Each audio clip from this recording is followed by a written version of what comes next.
Continuing the hypertrophy theme from the last video, many people started their training journey inspired by physiques like Arnold or Ronnie Coleman, but my favorite bodybuilder from way back in the day has got to be the myth, Sergio Oliva. Sergio Oliva was the second Mr. Olympia winner, and he won 3 times from 1967 to 1969, and he was the only man to have beaten Arnold Schwarzenegger, the Austrian Oak, in open competition. So Sergio was born in 1941 in Cuba, and apparently as a teenager, after just a year of training, he could clean and jerk 400 pounds. It's crazy how many ridiculous athletes come out of Cuba. I mean, he was 5'10", 240 pounds in 1969. That's massive.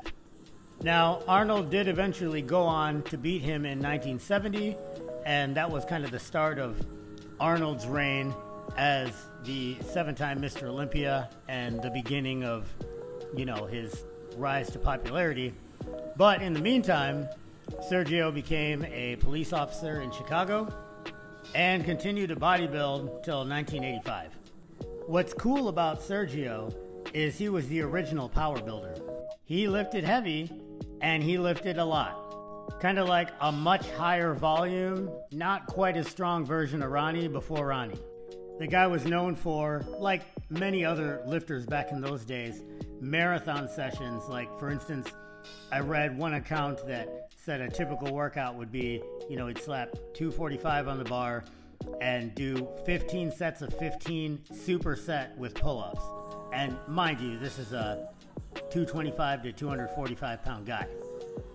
Big doesn't always mean strong, but Sergio was definitely as strong as he looked, and he was big because he was strong. You got to remember, folks, this is in the late 60s, early 70s. The training methods were very unsophisticated at this point, not to mention the nutrition and supplementation. If you were a kid growing up in the 80s and 90s, you had plenty of exposure to crazy, over-muscled physiques. In the action movies, you had the Stallones and Dolph Lundgrens and the Barbarian Brothers and Carl Withers, Boyer Coe.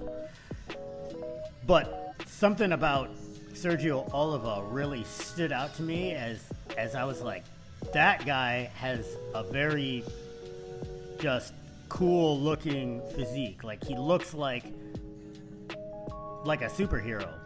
Like, he can do some crazy stuff with muscles like that. You know what I mean? And of course, he could. He wasn't just a big guy. He was also really athletic as well.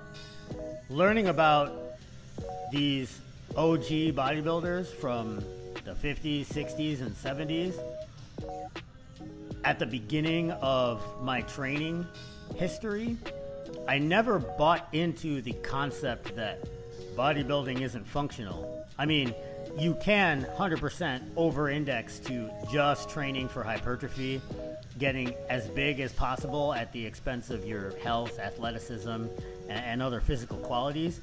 But this generation of bodybuilder, back when, they didn't really have access to a lot of the, well, definitely not the nutritional knowledge and supplementation knowledge that we have now.